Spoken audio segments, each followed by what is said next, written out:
Amka.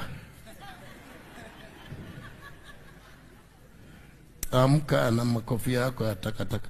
Toka hapa, enda nyuma huko. Kwenda nyuma. Kwenda huko, stupid.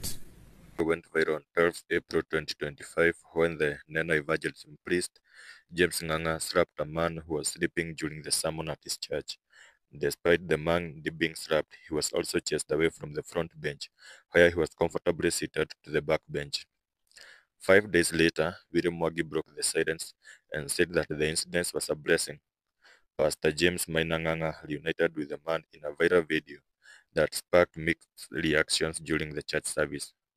The outspoken preacher called the sermon to call the man to the front and introduce himself to the congregation. Dressed in red shirt, the man confirmed that he was the one who received 2 slaps from the pastor. It's okay, no problem, as long as I get it. And the gospel continued, the man said in Swahili language. Recently, Mr. Wilson seems to have changed his mind by demanding compensation, saying that the incident has left him humiliated and struggling to survive.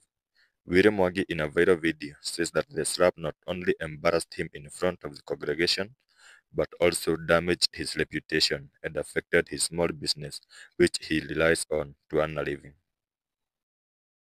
Ile mambo yangu haijanifurahisha hata kidogo, ya kwamba mtu kunipiga makofi kwa kanisa na kuniuliza kwa nini nilikuwa nimelala. Sasa hiyo mambo imenidhireti kwa moyo wangu mimi mwenyewe. Juu hata saa hii kuuza kahawa ama hiyo matunda ya kuuza na melon siwezi nikaweza kuuza.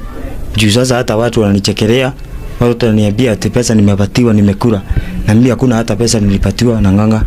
Mimi ile kitu alinipatia tu ni suti na kiatu. Hakuna kitu kingine mimi alinipatia. Kisa sasa hata ile wiki alikuwa